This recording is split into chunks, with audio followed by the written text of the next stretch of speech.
O som do motor ainda ecoava na cabeça de Augusto quando ele entregou a chave do carro nas mãos do comprador. Aquele carro não era apenas um bem.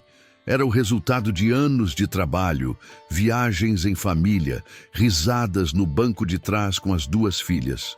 Mas, diante do diagnóstico que tinha recebido no hospital, ele entendeu que lembranças não pagavam exames, nem remédios, nem internação. A proposta foi fechada em poucas horas, e quando o dinheiro caiu na conta, Augusto não pensou duas vezes.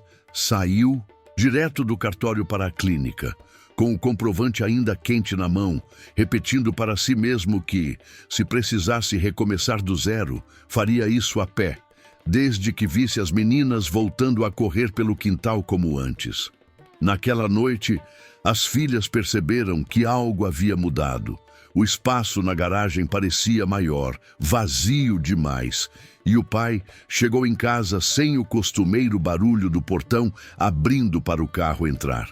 Ele reuniu as duas na sala, segurou as mãos delas e explicou, com a voz firme, que tinha vendido o veículo para garantir o melhor tratamento possível. Não falou em sacrifício nem em drama. Disse apenas que carro a gente compra outro. Filha, não. As meninas, ainda assustadas com a doença e sem entender todos os detalhes, abraçaram o pai com força. Para elas, aquele vazio na garagem virou símbolo de uma certeza silenciosa. Se fosse preciso escolher, o pai sempre escolheria por elas. E isso dava um pouco de esperança num momento em que tudo parecia desmoronar. Pouco antes de vender o carro, Augusto já vinha notando que algo estava errado com as meninas. Clara, a mais velha, vivia cansada, faltava ar quando subia poucos degraus e tinha manchas roxas nas pernas que apareciam sem explicação. Luísa, a caçula, começou a ter febres que iam e voltavam, dores nas articulações e um desânimo estranho para uma criança que sempre foi a mais falante da casa. No começo, ele culpou o clima, a escola, até fase de crescimento.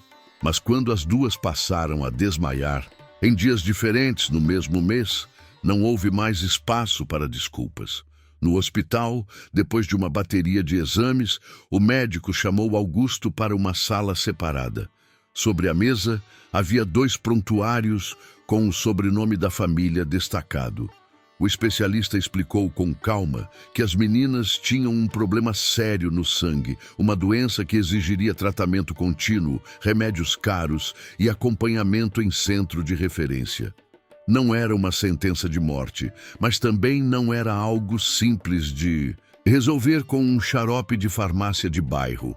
Augusto ouviu termos técnicos que nunca tinha escutado na vida, mas só uma frase ficou ecoando na mente. O tratamento é urgente, mas há chance de controle se começarmos agora.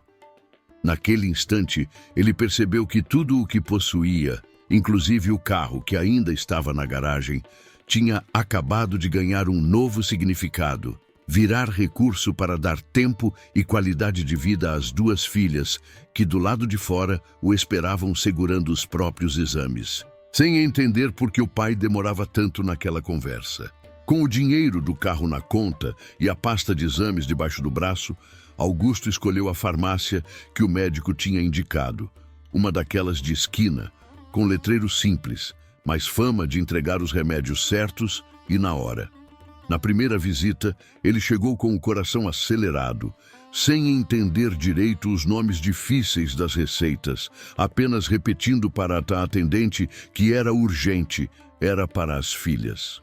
A farmacêutica o recebeu com calma, conferiu cada prescrição, explicou que parte dos medicamentos era de uso contínuo, que alguns precisariam ser encomendados e que, por isso, a farmácia trabalhava com um sistema de cadastro para garantir que nada se perdesse no caminho.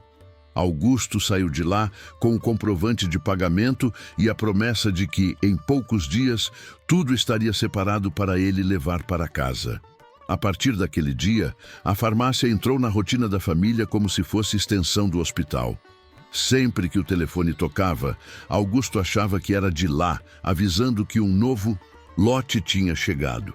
Ele organizou a agenda em função disso. Saía do trabalho mais cedo, passava primeiro no balcão para buscar o tratamento das meninas e só então seguia para casa. As atendentes começaram a reconhecê-lo de longe, chamando pelo nome, perguntando como as filhas estavam. Ele, cansado, mas grato, respondia que ainda era cedo para ver resultado, mas que tinha fé de que, com tantos remédios, logo as duas voltariam a brincar no quintal. O que ele não imaginava é que, por trás daquela rotina aparentemente correta, havia um desvio no caminho dos medicamentos. Um desvio que a própria farmacêutica só perceberia quando números e rostos deixaram de combinar. Na pasta que Augusto carregava para todo lado, havia não só os exames, mas também um calhamaço de receitas com nomes de remédios que ele mal conseguia pronunciar. O médico havia sido claro. O tratamento das duas exigiria medicamentos de alto custo, alguns importados, outros manipulados em dosagens específicas para o peso de cada menina. Na consulta, tudo parecia simples quando explicado no papel. Na farmácia, no entanto, cada orçamento era um golpe novo no estômago. A cada vez que a impressora cuspia o total, Augusto lembrava do carro indo embora pela rua e pensava que, se fosse preciso, venderia até os móveis para que aquelas receitas não virassem apenas folhas esquecidas na gaveta. A farmacêutica, paciente, explicava como funcionaria o cronograma. Parte dos remédios seria entregue em ciclos, outros dependiam de autorização do plano. Alguns só seriam liberados mediante pagamento adiantado. Para um pai desesperado, aquilo soava menos como burocracia e mais como uma corrida contra o tempo.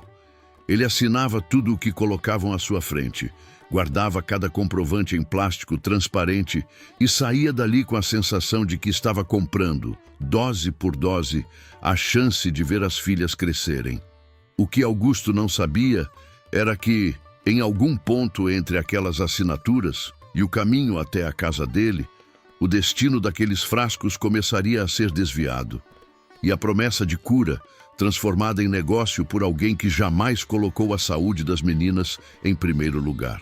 Quando o dinheiro do carro começou a sair da conta em parcelas gordas para pagar as receitas, apareceu alguém que Augusto não esperava. Rogério, o cunhado que sempre surgia nas festas de família com piadas prontas e pouco compromisso com nada.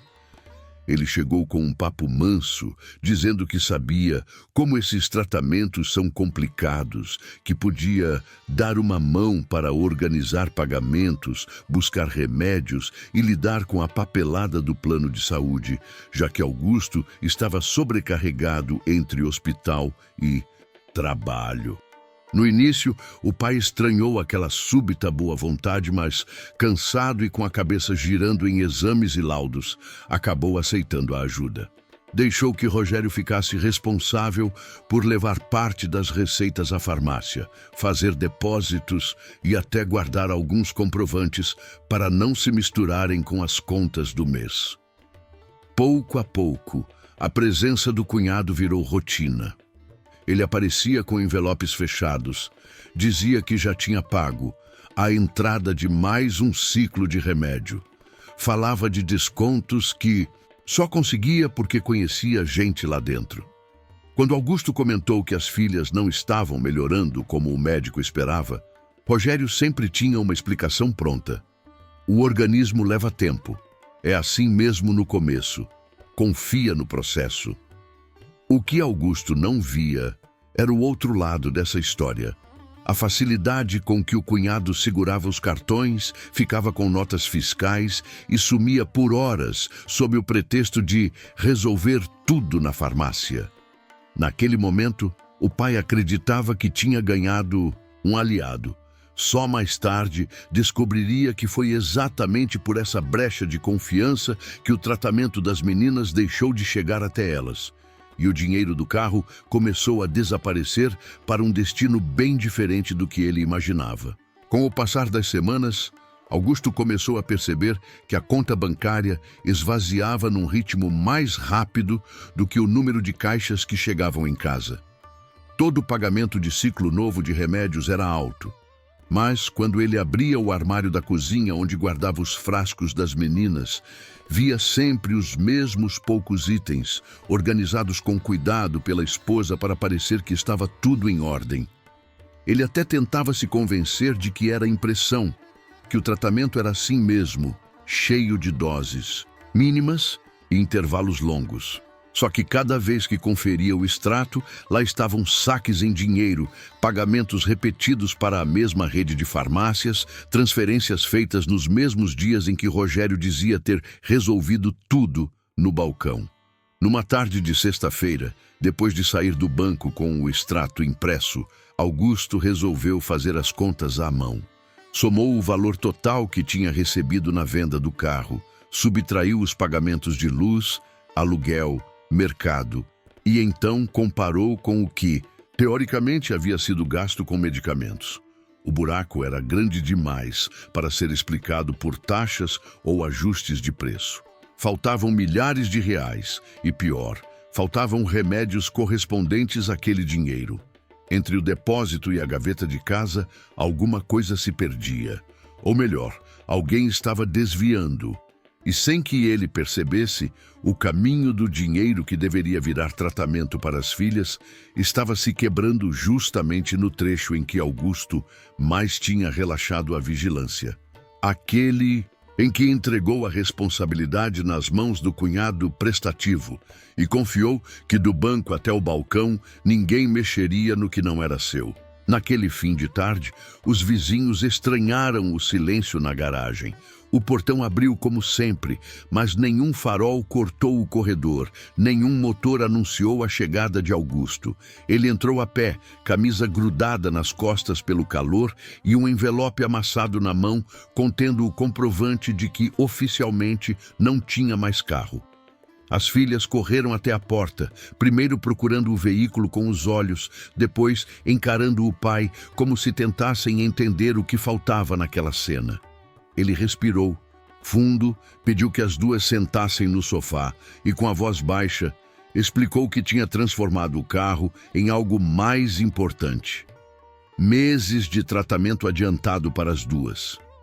Não falou de perda, falou de investimento na vida delas, garantindo que, enquanto pudesse trabalhar, meio de transporte se dava um jeito. O que não podia esperar era remédio, exame, consulta. Clara e Luísa se entreolharam, cada uma sentindo um tipo diferente de culpa e alívio. A mais velha pensava nos passeios de fim de semana, na lembrança de aprender a dirigir no colo do pai. A caçula lembrou das viagens para ver o mar, coisa rara que agora parecia ainda mais distante. Mesmo assim, as duas enxergaram nos olhos de Augusto algo que não viam há dias: determinação. Ele pegou a receita que ficava na mesa da sala, levantou como se fosse um contrato sagrado e disse que, dali para frente, toda vez que olhassem para a garagem vazia, não era para lembrar do carro, e sim da decisão que ele tomou por elas. E prometeu, quase num sussurro, que um dia ainda entraria naquele portão dirigindo outro veículo, mas que, quando isso acontecesse, queria ver as duas no banco de trás, reclamando de calor e pedindo música alta, saudáveis o suficiente para encher o carro de bagunça de novo. Os meses foram passando, e o que o médico dizia que seria um começo difícil, mas promissor, virou um ciclo de frustração silenciosa dentro de casa. Clara continuava chegando da escola esgotada, se jogava no sofá com falta de ar e muitas vezes precisava faltar às aulas, porque a febre voltava do nada. Luísa, que antes vivia inventando brincadeiras no quintal, passou a assistir às outras crianças pela janela, sem forças para correr alguns metros. Augusto anotava tudo num caderninho: dia, horário, remédio que teoricamente tinha sido dado, reação das filhas. Quando levava essas anotações ao consultório, o médico franzia a testa. Com a quantidade de medicamento que constava nas receitas, Já era para as duas estarem mostrando alguma melhora, nem que fosse discreta. A resposta da família, porém, era sempre a mesma: cansaço, dores, exames com poucas mudanças. Augusto tentava encontrar explicações lógicas. Talvez o organismo delas fosse mais resistente. Talvez o estresse prejudicasse. O resultado, talvez fosse preciso ajustar a dose. Cada talvez desses servia para empurrar a desconfiança um pouco mais para longe.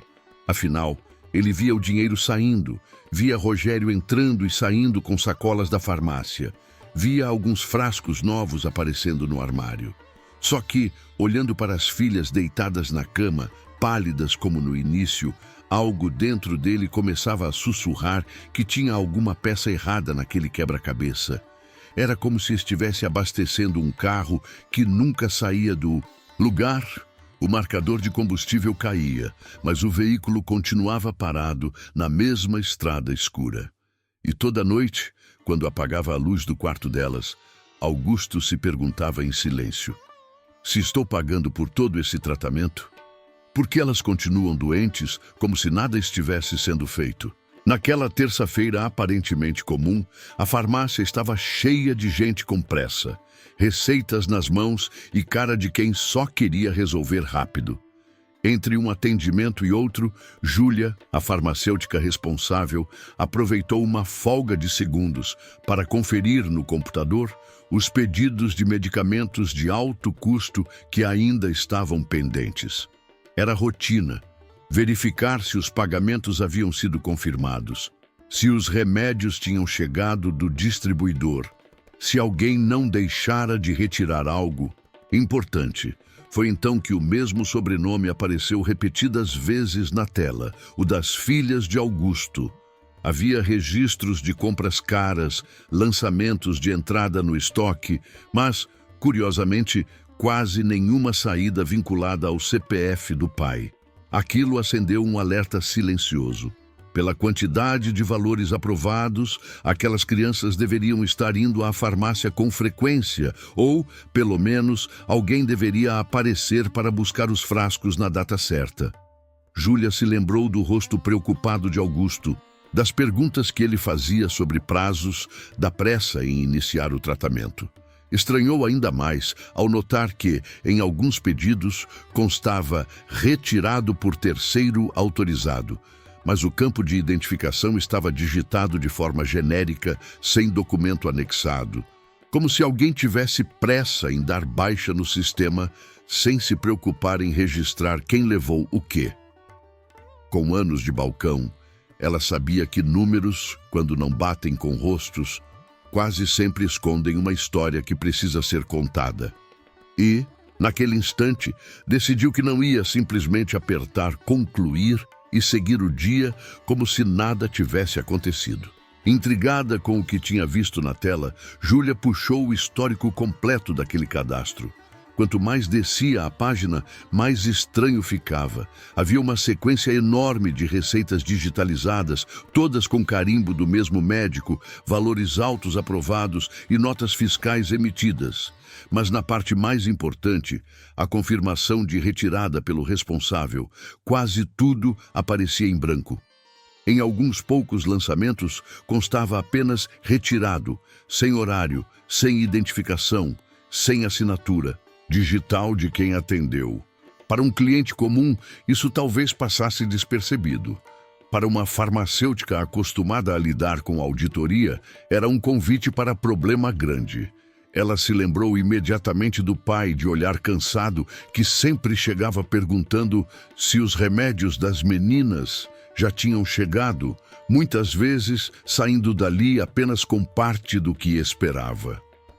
Lembrou também de ter visto, em alguns dias, um homem diferente vindo em nome da família, falando rápido, olhando mais para o celular do que para o rosto de quem o atendia.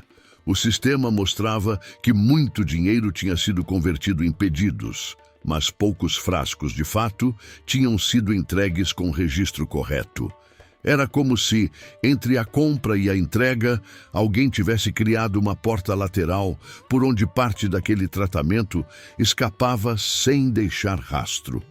E naquele momento, Júlia entendeu que não estava diante de um simples erro de sistema, e sim diante de um possível esquema que, se ela fingisse não ver, poderia custar bem mais do que uma multa.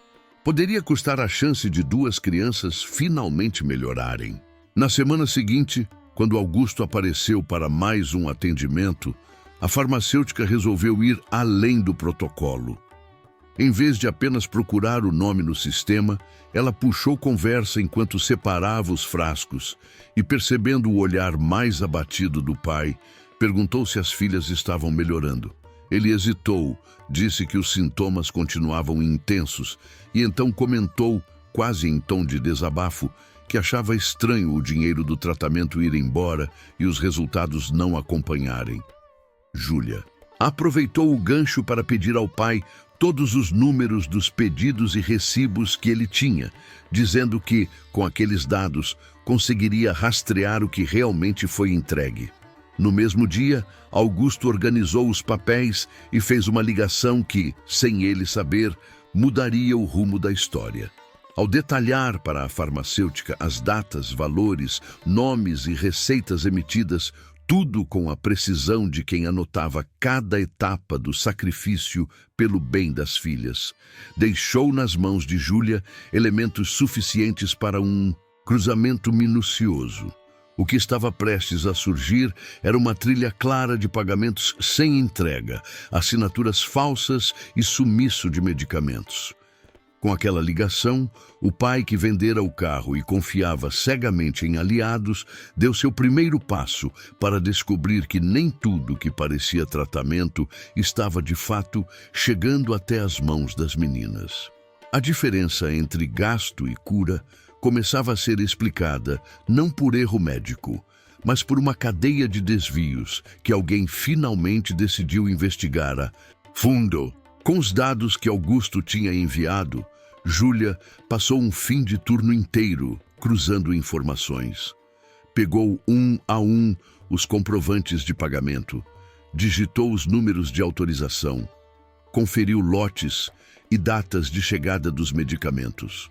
No papel, tudo indicava que uma quantidade enorme de remédios havia sido separada para uso das filhas de Augusto. No balcão, porém, o histórico de retirada mostrava bem menos do que o valor pago justificava. Em alguns casos, o sistema indicava que o produto estava aguardando retirada desde semanas atrás, mesmo depois de o pai já ter quitado integralmente aquele ciclo. Em outros, havia baixa automática sem o registro de quem assinou, como se o remédio tivesse evaporado do estoque. Para tirar a dúvida de vez, ela chamou a atendente mais antiga e pediu para conferir, no caixa, se havia algum padrão estranho nos pagamentos. As notas fiscais mostravam que o cartão usado era sempre o mesmo, o de Augusto, mas boa parte das transações tinha sido feita em momentos em que ele não estava ali, horários em que ela lembrava bem quem aparecia era o tal cunhado apressado, falando em nome da família. Ou seja, o dinheiro realmente entrava na farmácia, mas uma parte dos remédios nunca saía pela porta principal nas mãos de quem precisava.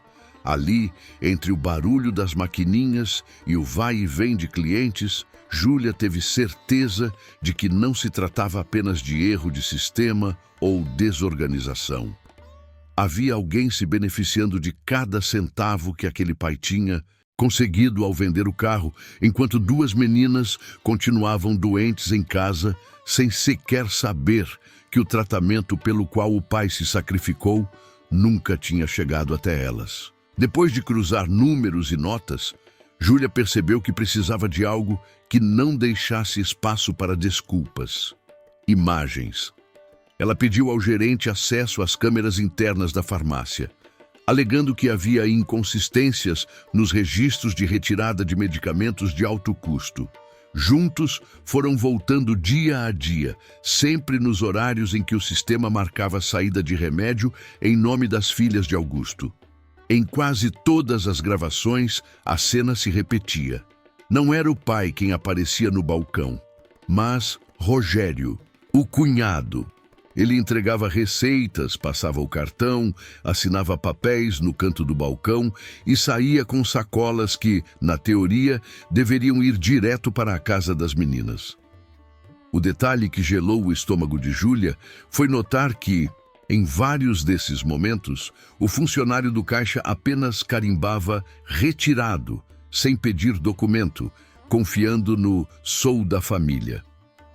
Em uma gravação específica, o tempo registrado no vídeo batia exatamente com a hora que constava em uma nota fiscal que Augusto tinha guardado como prova de mais um pagamento. Só que naquele mesmo dia, o pai estava em consulta com as filhas no hospital em outra parte da cidade, o que significava que alguém usou o dinheiro dele e o nome das meninas para retirar remédios que jamais chegariam até elas. Ao pausar a imagem no rosto de Rogério, segurando a sacola com o logotipo da farmácia e um sorriso de canto de boca, Júlia entendeu que já tinha o que precisava para provar que a história de Augusto não era desconfiança de pai desesperado. Era fraude. E que, se não agisse rápido, mais ciclos de tratamento desapareceriam pelo mesmo caminho.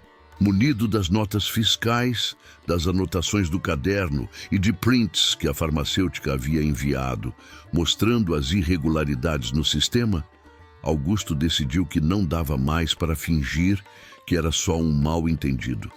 Ele esperou o dia da consulta de revisão das meninas e, enquanto Clara e Luísa eram encaminhadas para a sala de coleta de sangue, pediu licença à enfermeira e chamou Rogério para conversar rapidinho no corredor. O cunhado veio com o mesmo ar de sempre, mão no ombro, sorriso pronto, dizendo que tinha até conseguido mais um desconto para o próximo ciclo de remédios. Desta vez, porém, Augusto não sorriu de volta. Tirou do envelope o extrato bancário, apontou os pagamentos em datas em que ele estava no hospital e perguntou, olhando direto nos olhos dele, quem exatamente tinha ido à farmácia em seu lugar e para onde tinham ido os medicamentos que nunca chegaram em casa. Pegos de surpresa, Rogério tentou manter o personagem. Disse que devia ser erro de sistema, que o pessoal da farmácia é confuso, que o importante é que as meninas estão sendo cuidadas. Mas Augusto não recuou. Mostrou as imagens em que o cunhado aparecia retirando caixas sozinho. Exibiu o relatório que comprovava que vários lotes sumiram logo após serem pagos, sem registro do CPF dele como responsável. A cada documento apresentado, o corredor enchia um pouco mais. Enfermeiras diminuíam o passo. Uma médica parou ao lado da porta fingindo organizar prontuários, até que a própria farmacêutica que estava ali naquele dia para uma reunião com a equipe se aproximou e confirmou, em voz firme, que parte dos remédios das meninas nunca havia sido entregue ao pai. Encurralado, sem como culpar o computador nem a desorganização da unidade, Rogério ficou pálido. E pela primeira vez, Augusto sentiu que não estava mais sozinho naquela suspeita que o atormentava todas as noites. Agora havia testemunhas, provas e um lugar oficial, um posto de saúde, como cenário do momento em que a verdade começou a sair do esconderijo. Encurralado pelos papéis, pelas imagens e pelos olhares que agora se voltavam para ele no corredor, Rogério tentou, por alguns segundos, manter a pose de vítima. Disse que só queria ajudar, que a farmácia tinha liberado o remédio errado, que ele mesmo resolveria tudo. Mas a máscara caiu quando Augusto perguntou em voz firme onde estavam os frascos correspondentes a cada uma daquelas notas fiscais, já que em casa só havia um punhado de medicamentos e as filhas continuavam doentes. Sem saída, o cunhado deixou escapar a verdade em parcelas. Primeiro admitiu que às vezes pegava o dinheiro em espécie para acertar direto com o fornecedor. Depois assumiu que revendeu parte dos remédios mais caros para recuperar o que gastou com deslocamento. até finalmente reconhecer que usou boa parte dos valores do carro para pagar dívidas próprias, contando que ninguém perceberia a diferença. Ao ouvir aquilo, Augusto sentiu o chão sumir. Não era um golpe vindo de um estranho da internet. Era traição de dentro da própria família, com o nome das filhas servindo de senha para saques e retiradas. Júlia, a farmacêutica, avisou ali mesmo que registraria formalmente as irregularidades e orientou Augusto sobre como denunciar o caso nos órgãos de saúde e na polícia, explicando que desvio de medicamento e de recursos destinados a tratamento é crime grave, ainda mais quando envolve crianças.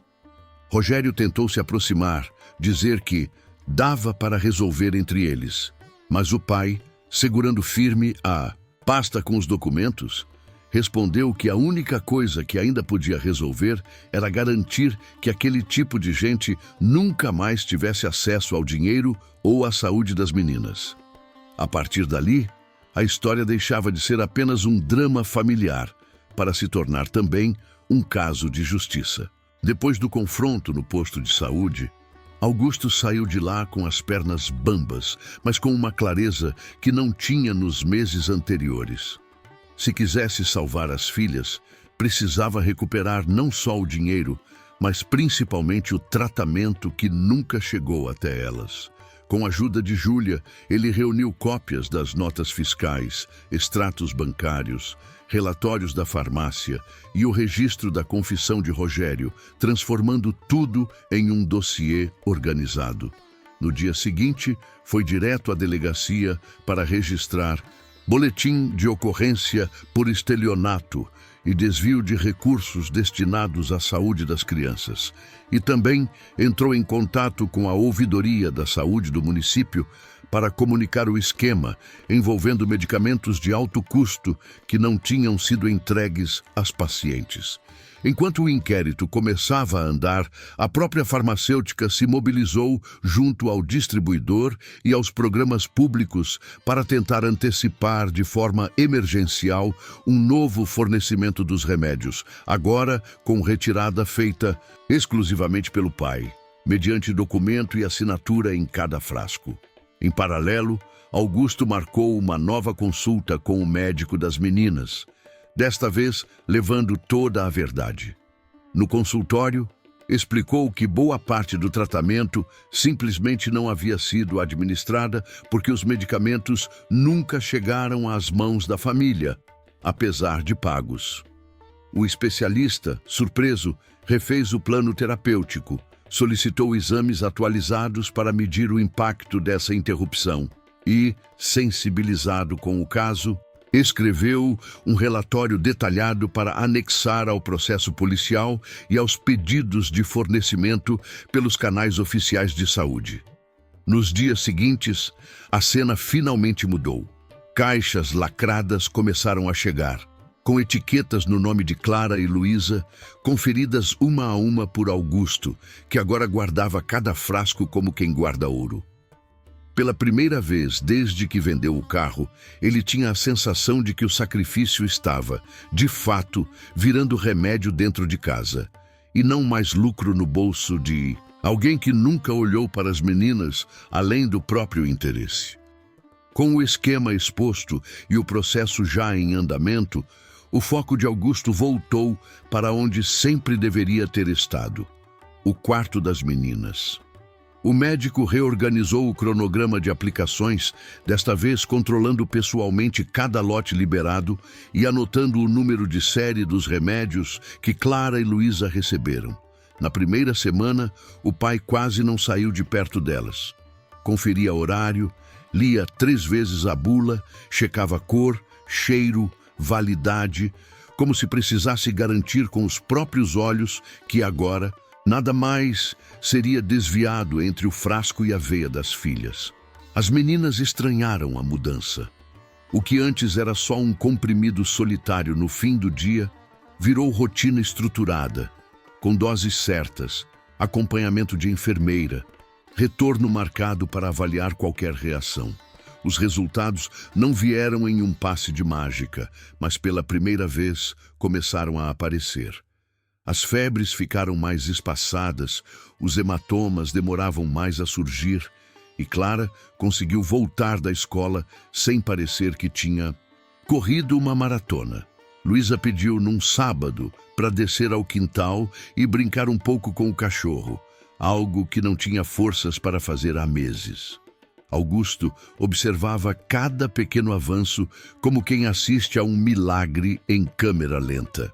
Toda vez que abria o armário da cozinha e via as caixas organizadas, com etiquetas no nome das filhas e assinatura dele em cada retirada, sentia ao mesmo tempo raiva pelo tempo perdido e gratidão por, finalmente, ver o dinheiro do carro transformado naquilo que sempre deveria ter sido chance real de vida, e não lucro escondido em algum bolso alheio.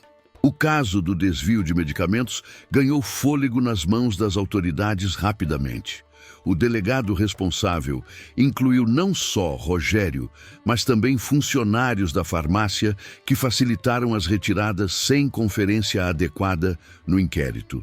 Documentos, imagens e depoimentos foram anexados ao processo, com o Ministério Público denunciando todos os envolvidos por estelionato, peculato, receptação qualificada e crime contra a saúde pública.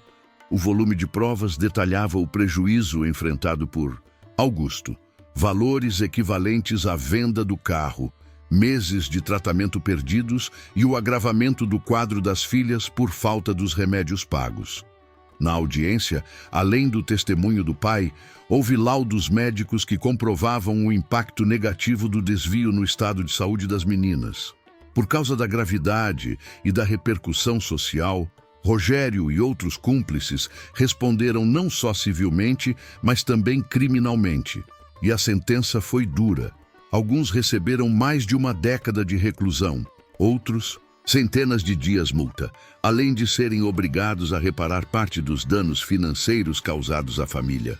Augusto saiu do fórum sem euforia, mas com alívio e dignidade restaurados, não só porque viu justiça sendo feita, mas por saber que agora sua história servia de alerta para todos os pais que lutam contra doenças graves sem imaginar que o inimigo, às vezes, pode estar do lado de dentro da própria casa. Com a condenação de Rogério e outros envolvidos já sacramentada, a rotina de Augusto e das filhas finalmente encontrou um novo eixo. Sem desvios, o tratamento das meninas passou a fluir como deveria. Exames sendo acompanhados de perto, consultas regulares, caixas de medicamentos conferidas e retiradas pelo próprio pai.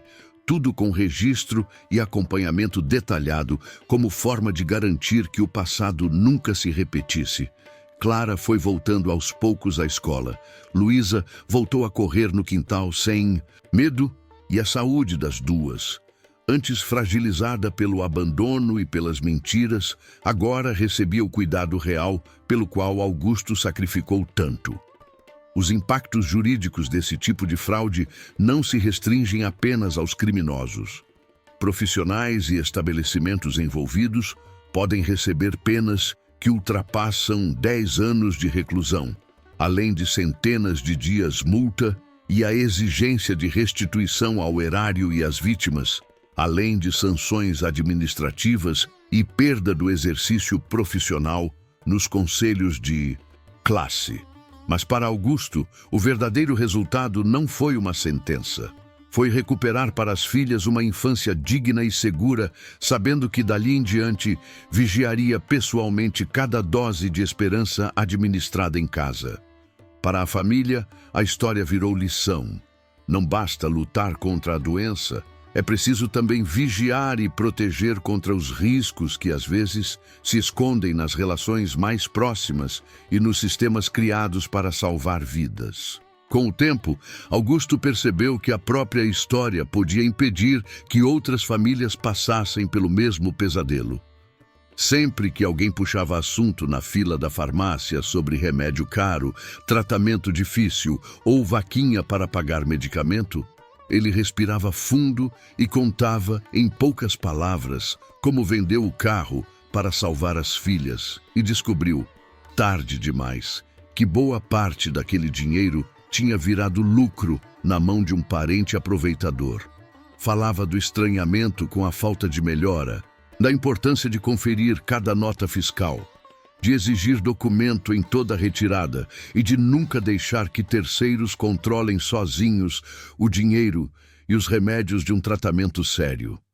As pessoas ouviam, algumas incrédulas, outras com lágrimas contidas, e quase sempre alguém saía da conversa decidido a revisar o próprio extrato, a perguntar na unidade de saúde se tudo que estava no sistema realmente tinha sido entregue. A farmacêutica Júlia, quando ouvia Augusto repetir aquela história na fila, não o interrompia. Apenas completava, com orientações técnicas, sobre como registrar queixas e acompanhar o histórico de dispensação de medicamentos nos canais oficiais de saúde. Assim, o que começou como um drama íntimo virou alerta público. E o pai, que um dia voltou para casa sem carro, mas com fé, passou a usar cada minuto de espera no balcão não só para garantir o tratamento das filhas, mas para plantar em outras famílias a desconfiança saudável que talvez tivesse salvado as meninas muito antes. Se ele mesmo tivesse ouvido alguém contar algo parecido lá atrás, a história de Augusto não ficou apenas nos relatos de balcão ou nos conselhos da farmácia. As consequências para quem atua em esquemas de desvio de medicamentos no Brasil são severas.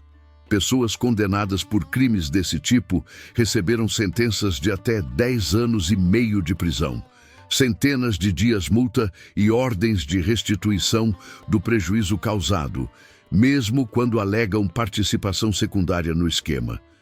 O judiciário considera gravíssimo tanto o impacto à saúde das vítimas quanto a violação ao sistema público ou familiar, com sanções penais, civis e éticas, e muitas vezes o banimento de profissionais envolvidos na fraude.